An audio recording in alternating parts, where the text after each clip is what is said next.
new series. Yes. Seems Venerable. Could I just have 30 seconds with all the people who are Of attending course. this to Do what you have to do. Thank you. So, welcome everyone. My name is Aman. I'm a volunteer with Choe Ling. It's a Tibetan Buddhist center in Bangalore. Bangalore is a city in India, in the state of Karnataka, in South India. So, if you ever happen to come to India, please visit our center in Bangalore. So this is our first episode of All Things Live series, and it was an idea which frankly emerged from watching Venerable's Facebook page and all that, and just seeing how much value it was adding to all our life. We thought, why not come up with something like this? This is the first session or episode which is based on mind and consciousness. We discussed with Venerable, maybe we could have a short teaching first, and then we could go to Q&A. So please note, all the questions come after the teaching is done, however long and short Venerable desires, of course. And just a basic guideline for asking the questions, you see a small reaction button next to, on the bottom bar of your screen. So make sure to raise your hand over there, and I will unmute you, or however we can see from there, rather than unmuting, and it might become a little chaotic. So you see a small reactions there. You'll see a small raise hand. Please click on that raise hand, and we'll take up your question. We also thought that we'll end the session in an hour, 9 p.m. IST. If by any chance, if your question is not done today, don't worry, we'll have these sessions every Sunday at 8 p.m. You can always bring up your question next Sunday. Okay. And last but not the least, we kindly request you, we urge you to please keep your videos on at all times and your microphones off at all times. Yes? Thank you so much. Thank you so much, Venerable. Thank you for this. Thank you. And may I request you to please lead us into motivation and a teaching for this session? Yes, happy to do. So we'll keep it very casual. First of all, I'm happy to be here. I'm so glad. I've been in Bangalore a couple of times on my way down to Recording in progress. On my way down to Sarajay Monastery, but I never got to visit any of you. So maybe one day I will. So it's very happy. I'm very happy to know that Lama Zopa Rinpoche, there is a centre there. There is a centre in Bangalore. It's wonderful. I've been involved in the centre at Tushita in Dharamsala and in Delhi. When I first became a nun, and I was from Kathmandu in the late 70s, I was involved in Delhi. So it's wonderful to see what's happening in Bangalore. So good. All right, people. Okay. So we think for this 1 hour, we're going to listen, and that includes me, I promise. Think, analyze, contemplate, and these words, and of course these are coming from the Buddha, they're coming from the Tibetan tradition, they're coming from the Lama Tsongkhapa tradition, so there's these variations, aren't there, of Buddha's teachings all over the centuries.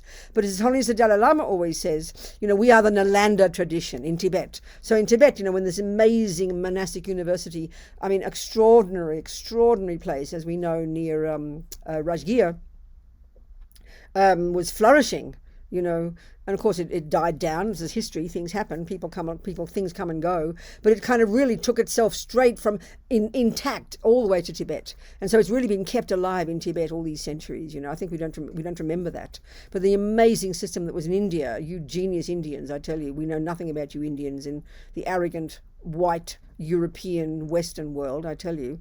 We know only about Greece. We go back to Greece, the smarty pants Greeks, and the Indians leave everybody for dead. So you people, I don't think you realize half the time how amazing your past history is, certainly in relation to Buddhism and the thinkers before the Buddha. It was His Holiness the Dalai Lama who said, you amazing Indians, more than 3,000 years ago, who were the ones who began the investigation into the self. The smarty pants, I have to say that about the Europeans, thought it was Freud 100 years ago. We're very arrogant, I tell you. So it's only really now that we're discovering, more and more in the modern world, more and more discovering in the modern world. What's happened? More the extraordinary thinking, the thinkers, the Indian thinkers, So as we know, Buddha, in this holy being, this amazing royal person, he came along in that system, and then he went as far as he could go, he felt, and then he diverged in his own direction, in relation in particular to his own experiential findings about the nature of self. So that, that's really our topic here. I mean, it's the mind, consciousness, but in order to understand what the self is, how it exists, we need to understand the mind. This is absolutely central to all the Buddhist teachings. And we can see it's central to the materialist world. It's central to them. I mean, psychology is really huge, isn't it, in our world these days? Although we tend to put them on the bottom of the totem pole, I think. Hard sciences we think are much better because we're a bit nervous about something that's kind of mental. But this is Buddha's expertise. So why is it so central? Because as far as the Buddha is concerned, and this is the fundamental point that he's found, that every millisecond of any happiness that we ever experience and any millisecond of any suffering that we experience, and he's including the monkeys and the ants and the rest, every millisecond of our experiences, our happy ones and our suffering ones, and we're pretty concerned with those, the main source of these is in our own mind. So, this is a shocking concept. It's just not fitting with the philosophical materialist view, and it does not fit with our own experiences. I mean, the way we experience the world, it's like a joke to say that when my boyfriend is mean to me, that my mind is the problem. This is extremely hard to hear. And then when we do hear it, we twist it around and then say, oh, you mean I'm the problem, it's my fault. And we get all self-piteous, But it's really incredibly important to understand this point. Intellectually first. I mean, and this is something that's very interesting as well, I mean, I think we mystify spiritual experiences. We think there's something beyond words, beyond the intellect, beyond the mind, and we think that you've got to close your eyes and sit in some special position and something mystical will happen. I mean, I'm being a little bit sarcastic, but we tend to mystify religious, spiritual experiences. But the approach here, which is very much coming from the tradition coming from the Nalanda amazing monastic university system, where and indeed the Indian system before that, the thinkers, that the philosophy and the psychological thinking is the basis of what we experience. So learning to know the theories first is kind of very powerful. There are different approaches in Buddhism. For example, Lama Yeshe's marvelous book called Mahamudra, How to Discover Our True Nature. Mahamudra, Dzogchen, we love. We get very excited when we hear these. These are certain techniques within Buddhism that actually are more sophisticated. On the face of it, they seem very simple, but they're much more sophisticated because they're directly experiential, beyond the intellect. And we like the idea of this. So, indeed, we need to go there eventually. But the most powerful way to learn about the mind is to learn first, what is the mind? What is Buddha talking about? I mean, we all know in the world you can have the same word, but several definitions. We know that. So the word mind, there are several definitions. We can't assume we all mean the same thing. I mean, the philosophical materialist view, and this is the one that we tend to take as a given, is that the word mind refers to the brain. Well, not for the Buddha. It's very simple. Very simple. Mind is synonymous with the word consciousness, number one. Number two, it's not physical. It's not physical. It's not a function. It's not the brain, and it's not even a function of the brain. I mean, this is too shocking for words, especially if you're a neuroscientist or some well-educated psychiatrist or psychologist. Don't just throw this out. We better hear what Buddha's meaning, if we want to understand Buddha's approach. You can't understand Buddha's approach really if you think that he's talking about the brain. He doesn't know about the brain. It's not his expertise.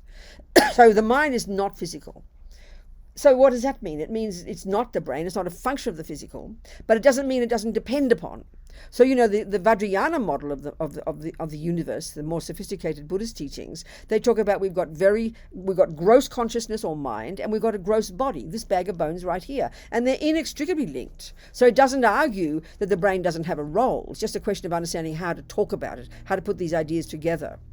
We've got this subtler consciousness and subtle physical energy, and this is very similar to the Hindu systems, the tantric systems, as well as the Tibetan medical one, as well as the similar to the Chinese system. We've got these subtle physical energies linked to our subtle mind, subtler level of mind, and then we've got very subtle consciousness, and indeed very subtle physical energy, and it's dealt with in great depth in the literature. So here we're just discussing then, okay, mind is not physical, your thought. And so what does the word mind refer to?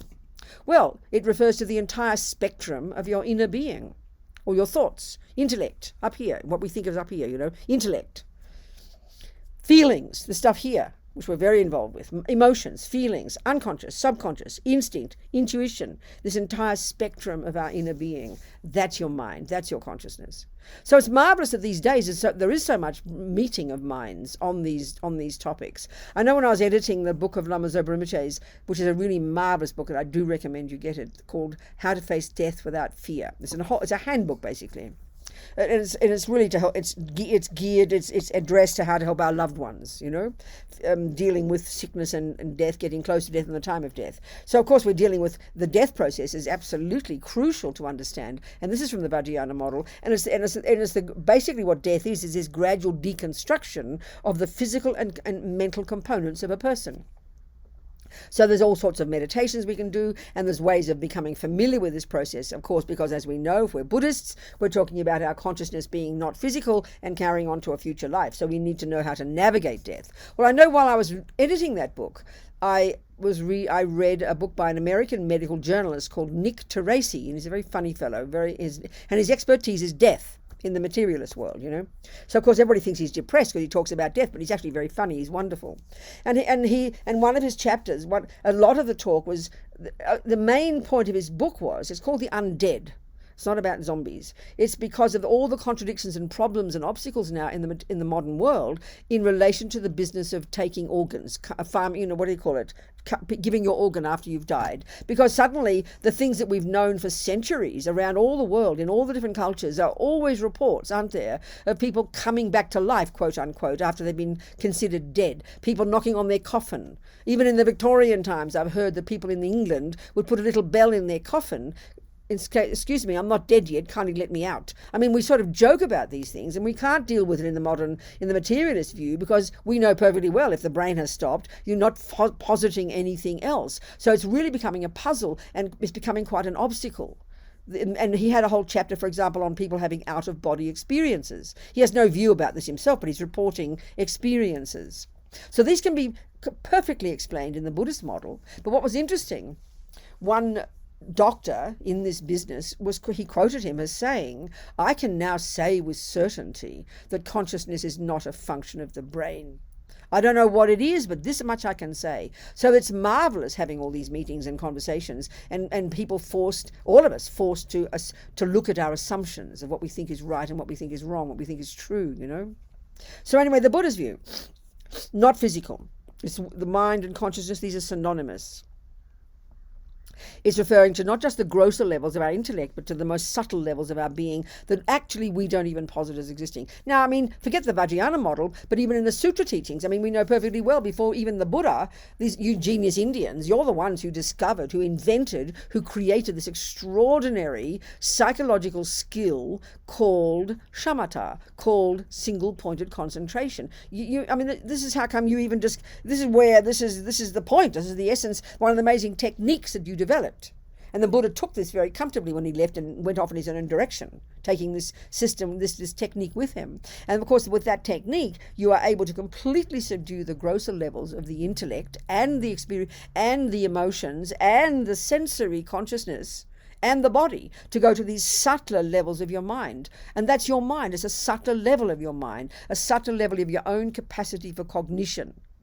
So this is now only in the modern world we're discovering this and sort of starting to even try and imagine how it's possible. But this is an incredible technique, and it's a fundamentally necessary technique in Buddhism in order to experience, to get to the level of mind that we need to get to, to do the job of unraveling and unpacking our mind and ridding the mind of all the rubbish, which is the clear point that Buddha has found, and developing to perfection all the goodness in our mind.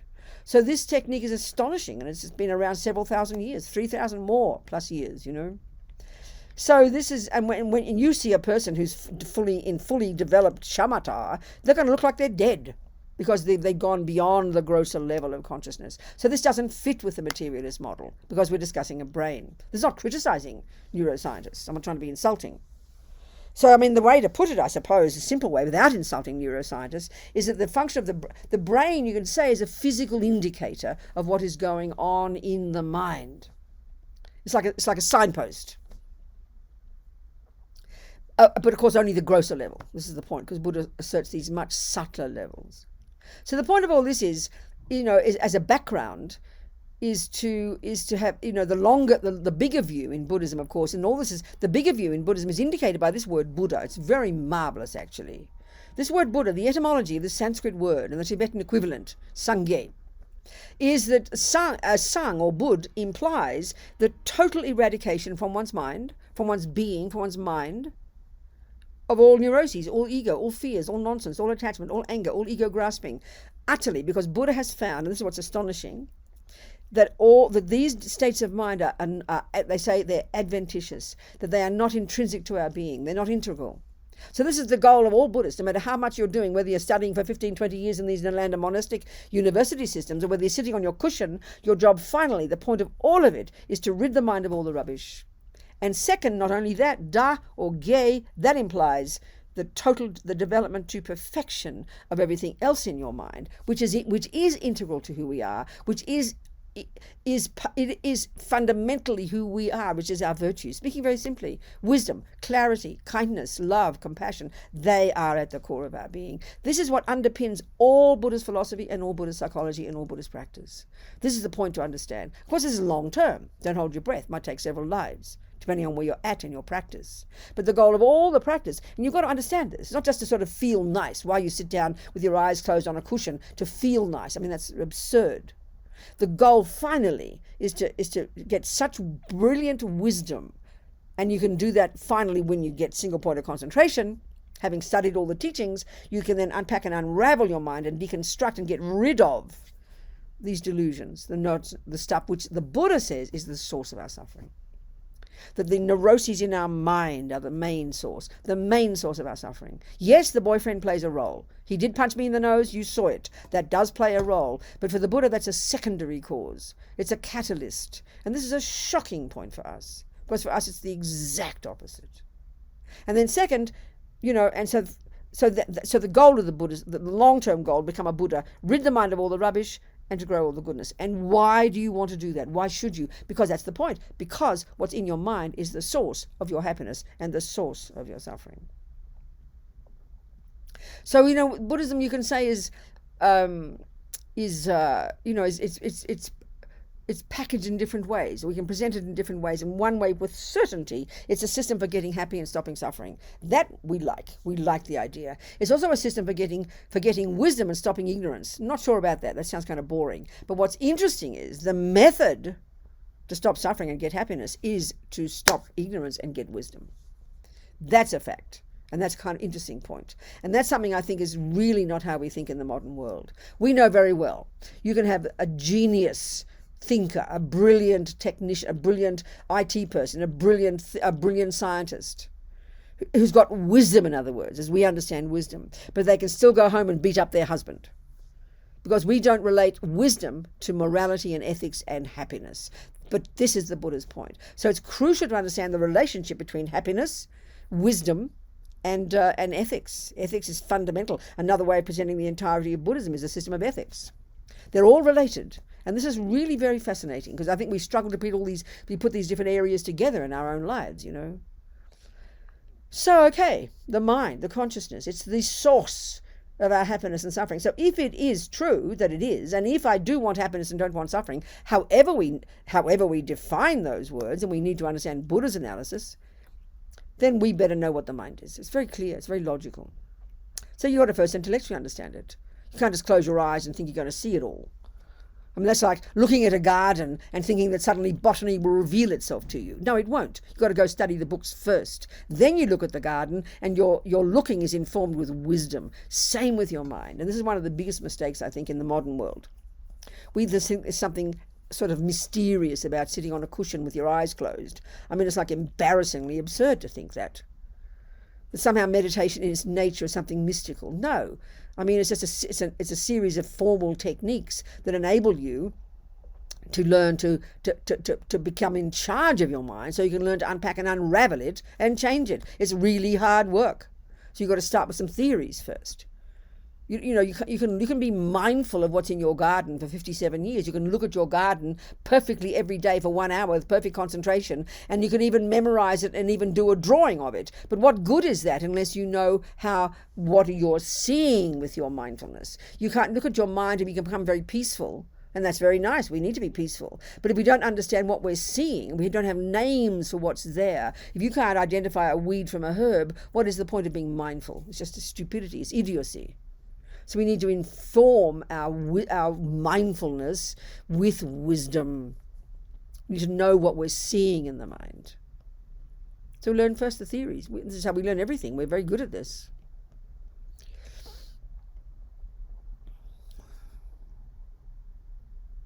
So the mind is not physical. It relates to the brain. That's very evident. Only at the grosser level, though. And the other thing about it that's very shocking again, this is a very shocking point, but this is fundamental to understanding the big picture in Buddhism, is that it's not the handiwork of anyone else. This is something that's very shocking, actually. I mean, if we're Christians or Muslims, and I think even if you know, I don't know anything about Hindu philosophies, there are so many of them, but I know you all talk about you all talk about God. Even though you do talk about reincarnation, you still talk about everything goes back to this absolute source. There's no view like that in Buddhism. And this is very much related to the wisdom teachings of emptiness. We can maybe discuss this at some point as we go along, you know. So the Buddha's view is really quite different. So if you're a materialist, as far as we're concerned, the mother and father created you. And we know that if you want to understand yourself, you track yourself back through your mummy and your daddy and your grandma and your grandpa and your great-grandpa, and you get back to the monkeys. That's the system in the West, in the modern scientific world. No problem with the body. Mummy and daddy did give us a body, genes, DNA, all of this. Yes, they did. But it ain't your mind, baby. They don't give you love and compassion and psychosis and sainthood. And they don't come from a creator. You can't track yourself back to a source. We all want a first moment. This is part of the view, about dependent arising, how things exist. We all have an instinctive view of not dependent arising. We all have an instinctive view of some absolute big bang first moment. We call it God, we call it whatever you want to call it, you know. Buddha does not have that view. That's where he diverged from the other Indian views. So where does the mind come from then? Where do I come from, we'll say. Well, where does everything come from? You know, I remember that His Holiness, with all his marvelous discussions with all the scientists, you know, I'm paraphrasing here. Big Bang, he said, no problem. Just not the first Big Bang, that's all. We all want to go back to a first moment. When we go to our therapist, where did my suffering begin? So we go back with the therapist looking like for a needle in a haystack, looking for what happened when I was 2.5 or 7 or 4. Ha ha, that's when it all started. We all want a first moment. It's irrational, Buddha says. It's not logical. It's not logical. The process of cause and effect means you can't have a first cause. I know in the Christian teachings, the Catholics, for example, I was a Catholic, you know, there are these serious philosophical teachings about showing how there can be a first cause, capital F, capital C, God. Not for the Buddha. He's not being argumentative. He just says it's not a possibility. It's not feasible. This is all the teachings about emptiness, actually. So where does your mind come from? Well, you know, think of your mind as a river of mental moments, not some static thing in your brain. It's a river of mental moments. This moment of my thoughts and feelings and emotions come from the very millisecond before this. And that second came before that, and that's before that. So it's a river of mental moments. You track them back. And you go back. If you had perfect memory, you go back to the first second in conception, when the egg and the sperm came together. So you track back the second before. The egg was in mummy's body, sperm was in daddy's body, and where was your mind? Your mind had a previous moment of itself. It's a continuity of mental moments. And a few weeks before that, before conception in your mother's womb or your mother's fallopian tube or wherever, your mind was in a previous body and a previous body. So of course we keep going, well, where did it begin? We're determined there has to be a first moment. You won't find one, Buddha says. Not because you can't see it, but there isn't one. Why? Because whatever exists now, matter as well as mind, they are beginningless. They have to be, if you posit cause and effect. And of course, it's the craziest idea for our heads. We can't handle this weird concept. You mean my mind is beginningless? You mean the universes are beginningless? Well, yes, logically, there's no choice, Buddha says. So your mind's not physical. It is not the handiwork of another person. This is the weirdest concept for the Buddha. This is really too weird for words, that your love and compassion and goodness and badness can actually be transferred from another person to you. It's the wackiest, strangest idea. And the more you work with the Buddhist views, if you choose to, and try to be a Buddhist, the more strange it sounds. So what's the implication of this? This is the most marvelous point, that my mind is mine. My anger is mine. My love is mine. My goodness is mine. And then you start to own it. Because one of the consequences of this view that I come from someone else is that I'm this innocent victim. Look at us. I didn't ask to get born. And we're looking out there all the time for whose fault it is. His fault, her fault, their fault. It's everybody else's, including for our happiness. You know, you blame your boyfriend for your suffering and you blame your boyfriend for your happiness. So this is a really demented view, you know. This is opposite to reality, Buddha says. This is subtle stuff, you know. So your mind is not physical. It does not come from mummy daddy. It is not a function of your brain. It's got much more subtle levels. And it can be developed to perfection. That's the essence. Now you can ask me some questions. Come on. Anything you like, I don't care. Thank you so much, Venerable. So again, if you want to ask any questions, you can raise your hand via reactions and I'll unmute it because I've taken away that power to unmute right now. Anything at all. Just start the ball rolling. Start a conversation going. So there's B asking to unmute. And there's Subhashini wants to talk to me. Okay. Yeah, I wanted to talk. Good. Talk to me. You made 2 points, though you speak very, very fast. No, it's true. I'm sorry. I do. I know. I have this anxiety to fit up as much as I can. I've myself been a teacher, so, okay. You know. Yes. But the main thing is that the 2 points that you made, yes, which were interesting. One is you talk to wisdom as if wisdom is something which is unrelated to other issues, the mind, for instance. Oh, I don't mean it like that, but please tell me your question. Please tell me your thought, and I will clarify what I meant. Okay, the question is, when you keep using the word wisdom, yes, in the Buddhist context, it is equated with wisdom realizing emptiness. No, I'm talking, that's a very good point, thank you. That's the final wisdom. And when I say the word wisdom, I'm really meaning in the simplest way, being in touch with how things exist. 1 + 1 is 2, that's wisdom. 1 + 1 is 3, that's ignorance. I'm talking in the simplest way, not some grand level, not even the final level. But yes, indeed, the final level of wisdom, which is the subtlest wisdom, when all the other ignorances have gone from our mind, the misconceptions have been removed, we then see finally how things exist. But I mean it in a very general way about being in touch with reality. And that's a key way of describing why we suffer. The Buddha's point is, and I want to go into this, that the function of all the unhappy states of mind, like attachment and anger, for example, one of their key functions is they cause us to not be in sync with how things exist. That's why we suffer. What do you think?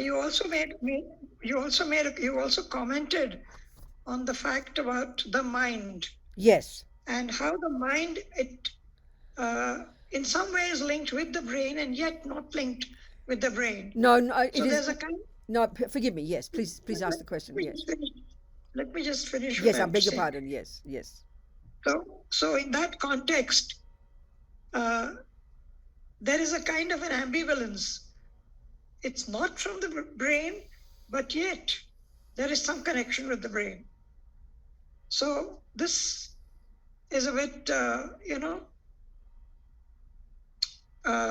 confusing. Okay. Shall I answer that point now? Yeah, please do. Okay. The Buddhist point is that we have the body, including a brain. We have a body. You cannot argue that we can't argue with that. And then we also, though, have an added component that is not physical, that the Buddha would refer to as the mind and the consciousness, that is inextricably linked. So we've got grosser level and a subtler level. So at the grosser level, which especially means our sensory consciousness and the way we function in day to day, that the love, for example, anger, for example, eye consciousness, for example, they are states of mind which are not physical, but they exist in dependence upon the existence of an eyeball and the nerves and the brain. So you can't separate them, but they're separate. The body and the mind are separate, but they're inextricably linked. So that's not meant to be so that's the same at a subtler level. They talk about how we have subtle consciousness and subtle physical energy. They are inextricably linked. So in other words, eye consciousness for the Buddha is the capacity of my mind, which is not physical, to cognize something, but it can't possibly function unless there is a physical eyeball. That's the way of saying it. Does that make sense?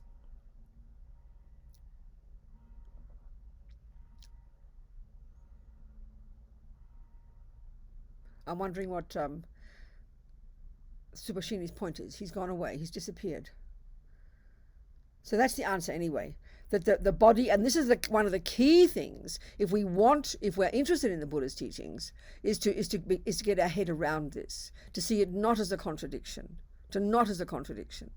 but to see it, to understand the function of mind and its relationship with the physical. So yes, Anuradha,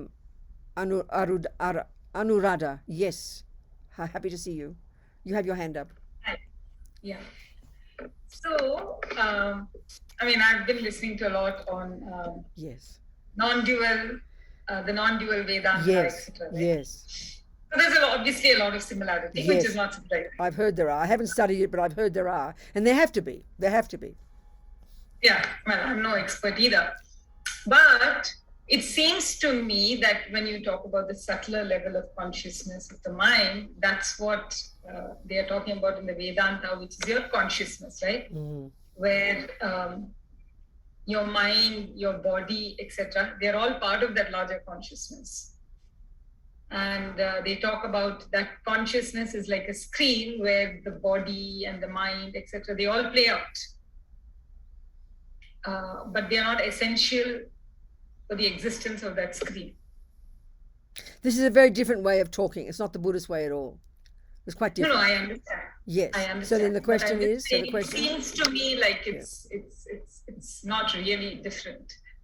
I mean, in that the underlying consciousness is what we both talk about. So the question is. So what? So there's no question. Just a comment. I mean, okay. I'm just trying to understand the. Where the difference lies. Oh, I see. I think I couldn't even. I think we can't even begin to go into the differences here. I'm not qualified to do that. But I mean, if there seems something similar for you, that's fantastic. So let's just keep it to my area of expertise, which is to talk a little bit about.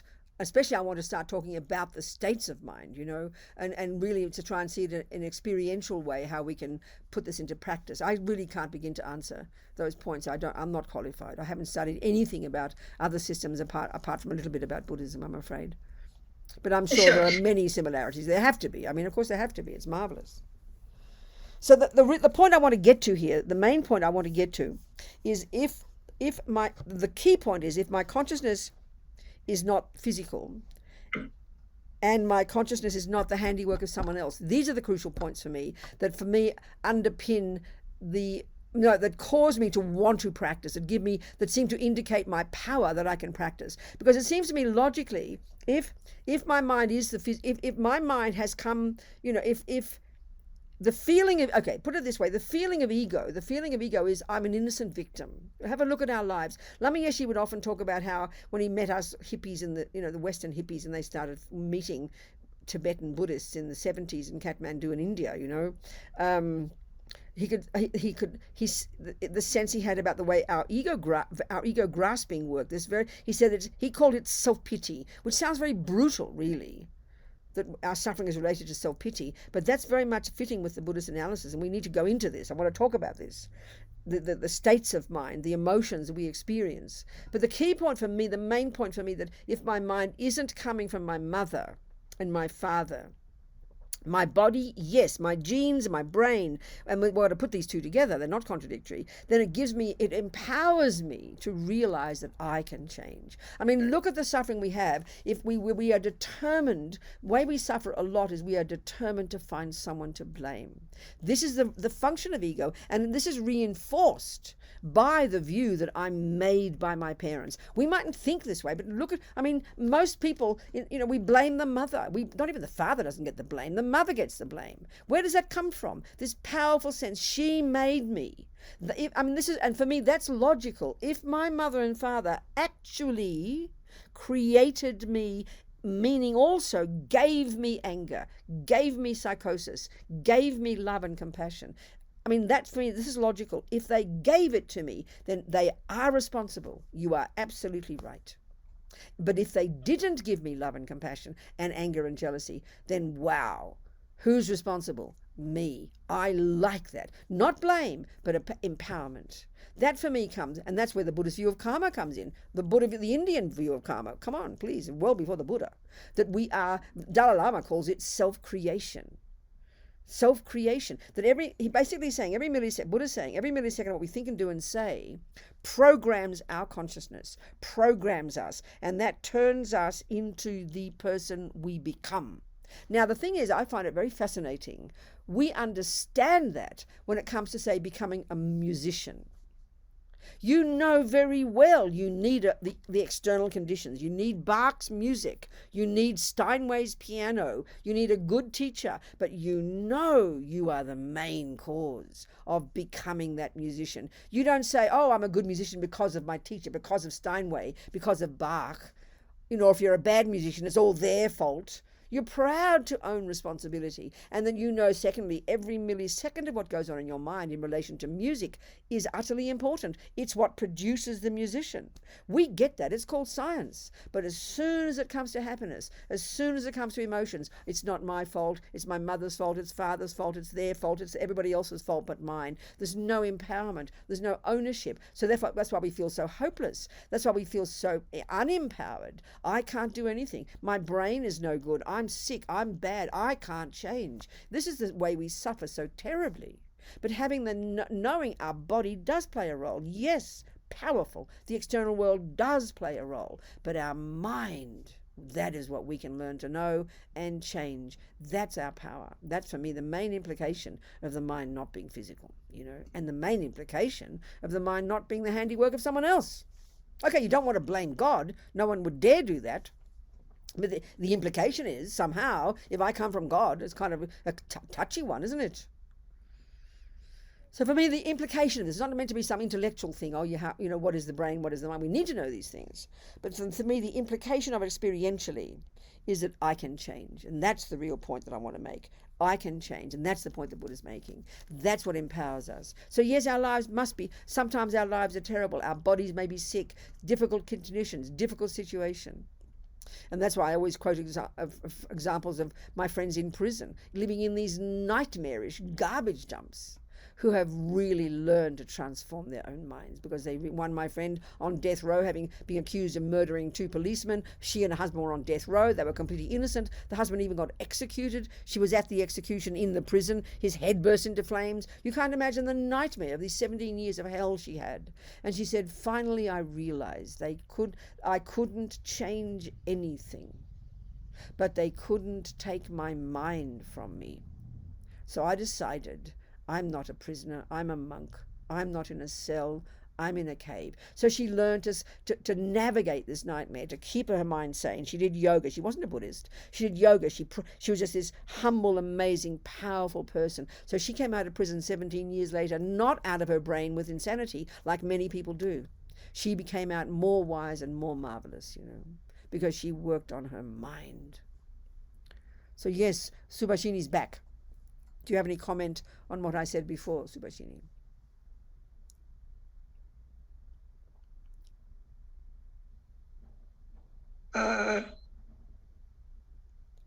Sorry. I answered your point before, but I think you disappeared.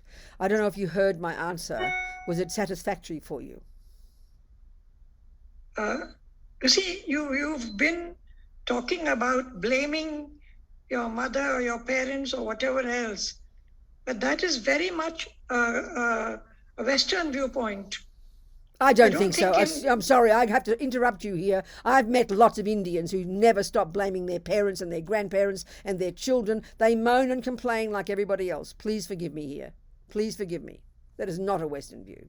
Maybe maybe you Indians adore your mothers, but you're going to blame your grandmother, you'll blame your mother-in-law, you'll blame the next door neighbor. That's again, no, the people you have met are those who have been influenced by Western I'm suggesting, psychology. this is Buddha's view. I'm putting it in very modern words with my Australian accent, but I'm describing Buddha's view of the universe, that because of this misconception that we're somehow we're sourced from somewhere else, we don't have a sense of any ownership of our own minds. I mean, Buddha's saying why we suffer at all, why we have any attachment, any jealousy, is because of this reason, So this is really what I wanted to talk about. In our 20 minutes we have left, let's talk about a little bit, present, and then we're going to be going the next few weeks. We can unpack all of these ideas.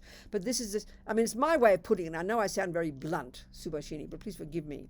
But I'm trying to describe in down-to-earth terms the implications of having these misconceptions in our mind and the Buddha's approach to how we can get rid of these misconceptions. So the Buddha's view is we've got if you look at the Buddhist model of the mind, you divide all the contents into three categories. Those that are negative and neurotic and deluded and ego-based, and this is not the modern psychological model at all. Then you have the virtuous, positive, optimistic, good positive states of mind. And then you have the third category, which are like, they're like the mechanics of the mind that enable us to function. So this presentation of the way the mind works is really crucial if we want to understand Buddhist psychology. And this is the key point about the Buddha's view describing. He makes this distinction between neurotic, I-based, deluded states of mind that are the source of our pain and valid, appropriate, positive states of mind that are the source of our suffering. This is the crucial point, and this is utterly different from the modern psychological models. And I don't know anything about, these views about the mind coming from the Buddha, they come from the previous Indian views. So you people must be familiar with this if you've studied, the Indian philosophies. I haven't. But Buddha didn't invent this. It came from what he'd already learned, So we've got these unhappy, deluded, neurotic states of mind, and we need to identify them. So the root delusion, they call it the root neurosis, the root delusion, is this primordial sense of a self, the concrete sense of self. And that's where Buddha diverged in his own direction, in relation specifically, and that's of course where the teachings about emptiness come in, and this is where surely absolutely similar to the non-dual teachings and so on and so forth. So the root delusion, the subtlest one, the one such that we can't rid our minds of that until we've got shamatha, until we've done masses of meditation. It's only then we can uproot that one. But on the basis of this, we've got attachment. Someone's got their thing on. Can you tell them to turn it on? Hi, yeah, actually. Okay, thanks, darling. It's okay. So we've got Buddha talks about the three poisons. It sounds kind of cute, but it's really quite profound, and they're the root of all the other unhappy states of mind. So we've got this strong sense of self, which it causes us to be bereft, lonely, and it's totally fear-based. Then on the basis of this is this massive emotional hunger, this attachment to get what that supposed I wants, and that virtually runs the show. According to the Four Noble Truths, Buddha's teachings, this effectively is the main cause of suffering in daily life, and this is a big shock to us. This is not fitting with the modern psychological views, That attachment is enormous. It's deeply instinctive. It's from practicing it from countless lifetimes. We become totally programmed with it in this life. It's kind of primordial. And it's this constant feeling, the energetic feeling of it, the deepest one, is a feeling of dissatisfaction. I don't have enough. I am not enough. And that manifests as a very heavy way in the modern world as self-loathing, because whatever we get, whatever we see, whatever we have, whatever we are, automatically we find fault. Automatically we see no, and we are utterly, utterly dissatisfied. So this attachment, this emotional hunger, if you're dissatisfied, you're always searching for something else. And then when you don't get it, and this is 1,000 times a day, that manifests as the third of these three poisons, which is called aversion. So the volatile expression of aversion is anger. The more mild levels of aversion, the more mental state, is always finding fault. Everything's always negative.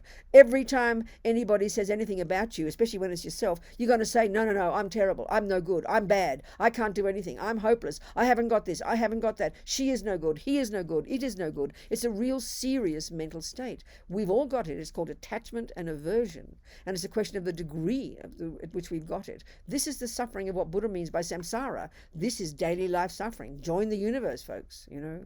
So we need to begin to identify this attachment and this aversion and see this intimate relationship between them.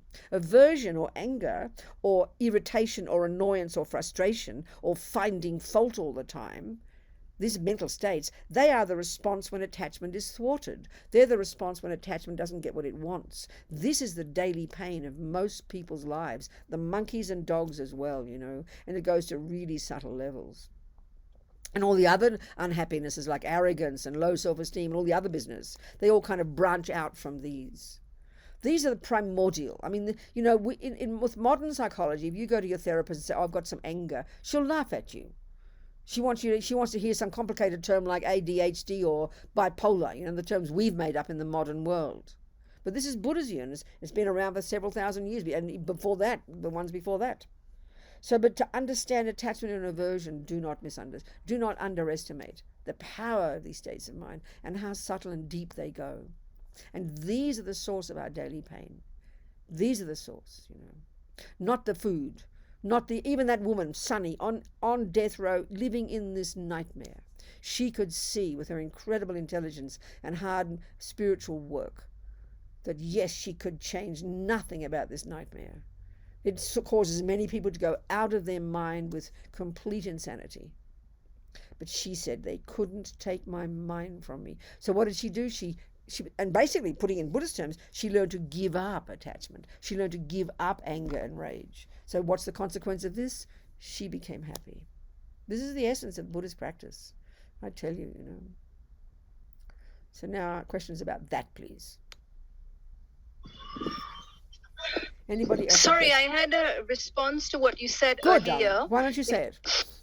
Yeah, no, actually, it was also in response to what Subhashini was saying, you know, this idea that Indians don't blame.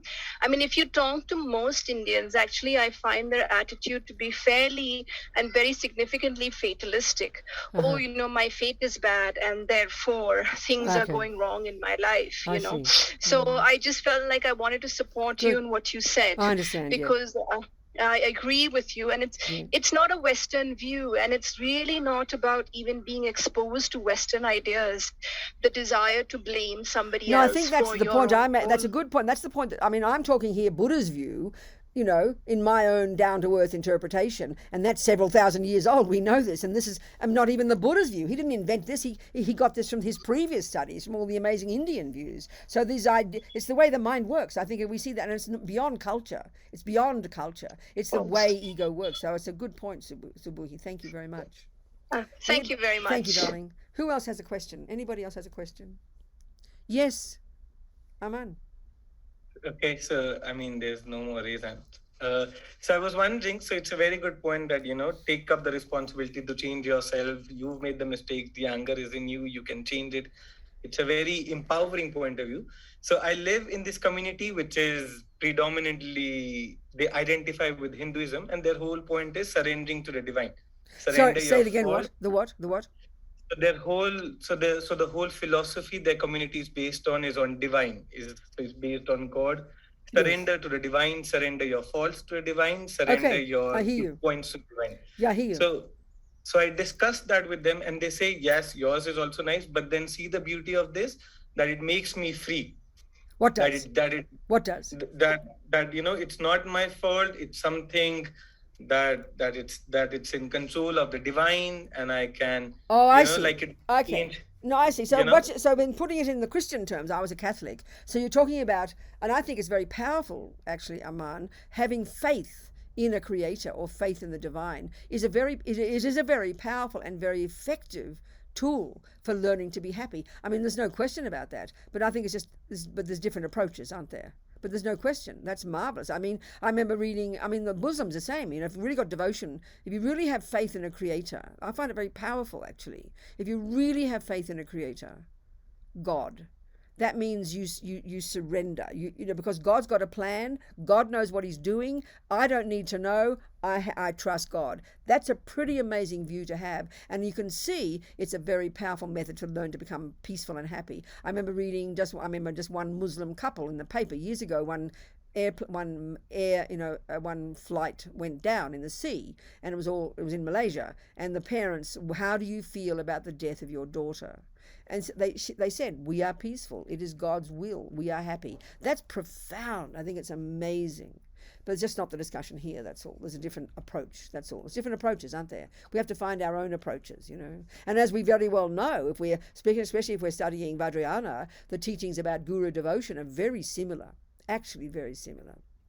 They're very similar. You read the marvelous stories about Milarepa and his relationship with his guru Mapa, you're going to hear very similar. It seems almost the same, But of course, the philosophical views that underpin it are different, because as we know, the Buddhist view, and it's sort of similar but not the same, that there's this one cosmic consciousness that we become part of. That's not the Buddha's view. I become the Buddha and you become the Buddha. Effectively, you can argue we're all the same Buddha, but each of us becomes our own Buddha. I mean, I gave a talk in at the Catholic University in Melbourne, where I'm from, in Australia, and I talked about the similarity between the definition of God and Buddha. They're very similar. 3 essential qualities, as far as Christians are concerned: infinite wisdom, infinite power, infinite compassion. That's exactly the same as a Buddha. The difference is Buddhism doesn't see a Buddha as a source, and that's the teachings on emptiness. That's the difference. That each person's got their own mind and they become their own Buddha. But that's very shocking for Catholics, for Christians,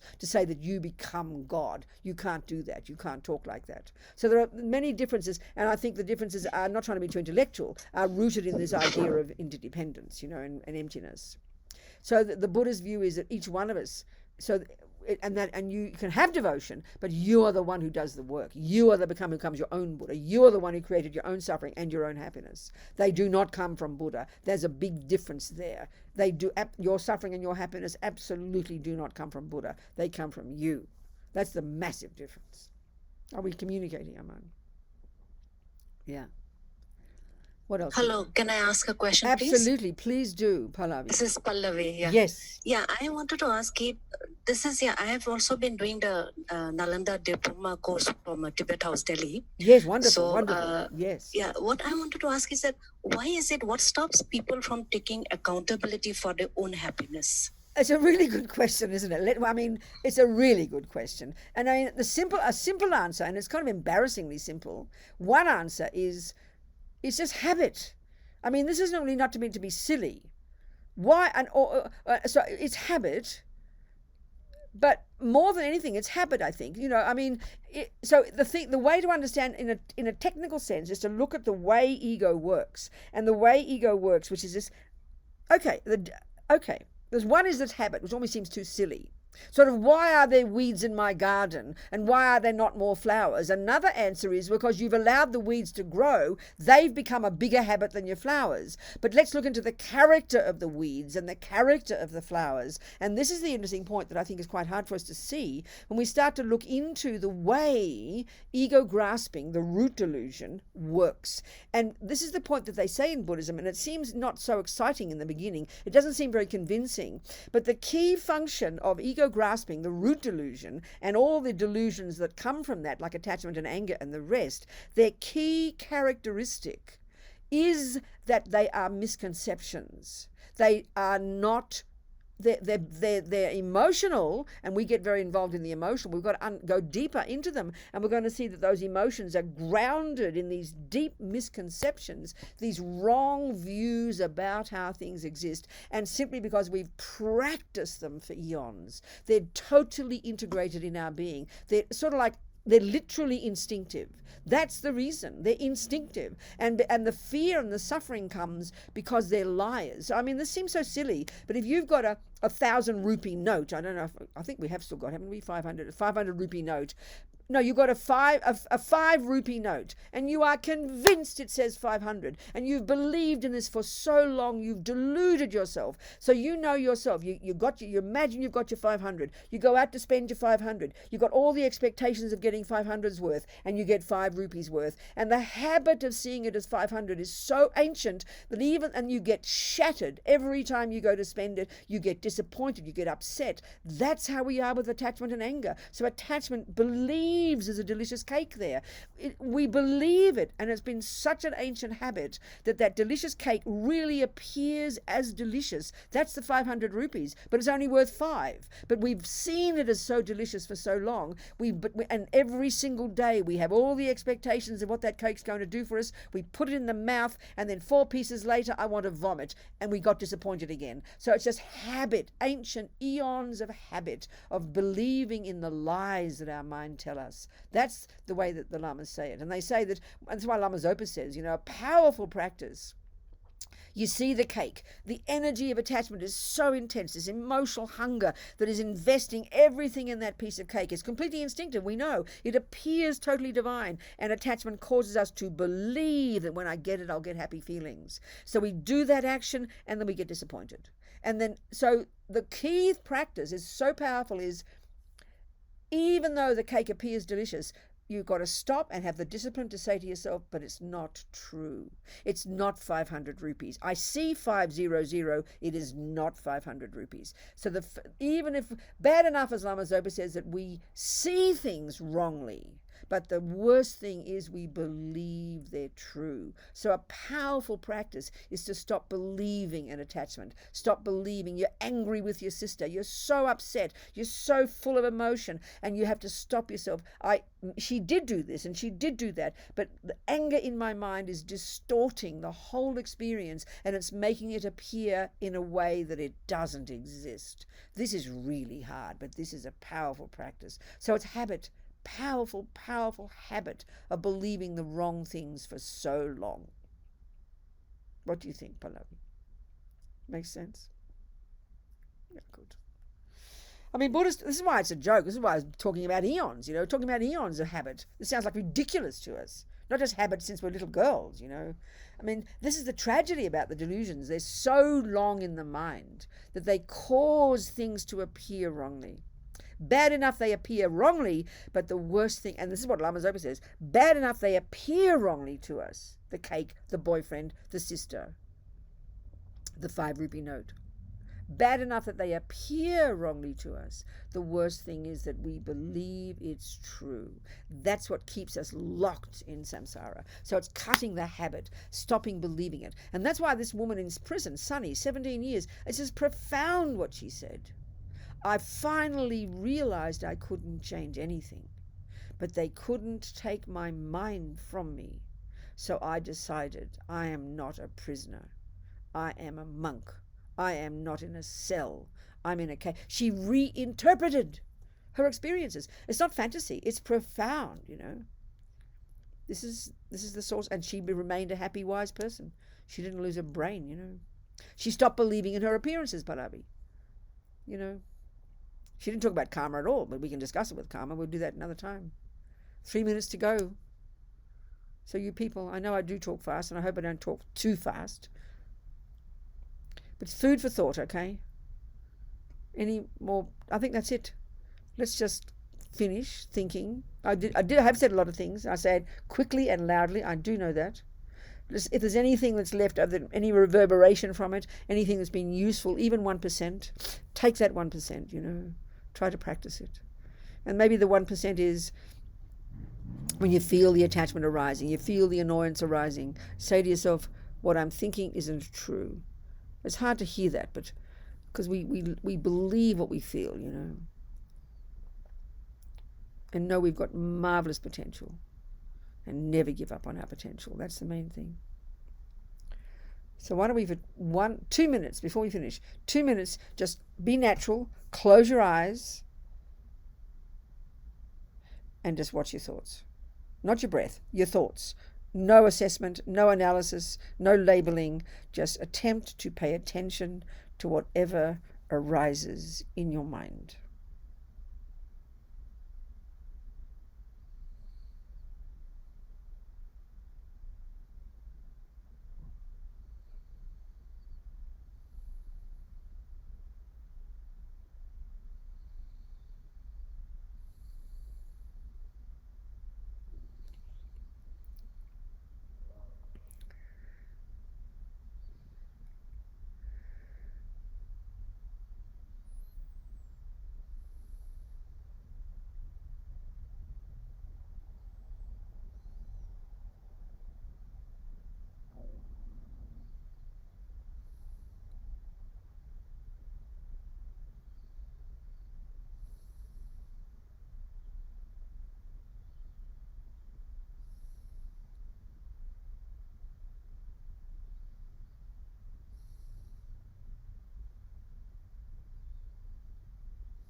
That's it, people.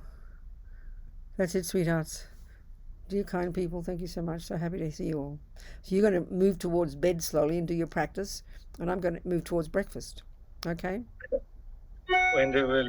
Wonderful. Thank you so much. It was beautiful. There was a comment which said in the beginning, I'm astounded not because the concept is new, but because it's been so simply put. I think it Good. just I think it's summarizes so important. everything. I know it's so important to bring it all down to earth, isn't it? Make this stuff real for our lives. Let's just do that. So I look forward to seeing you all next Sunday. Next Sunday. Thank We you have so a much. very exciting topic next Sunday, which is on love and relationships. Oh, good. So We're going to get into everyone, it. Oh, it's going to be very tasty. This is a perfect introduction, so we're perfect. So let me just finish with a little bodhicitta prayer. Jangchob semchog rinpoche make panam ke gyuchig ke panyampa me payang gong ne gong du pelba shog.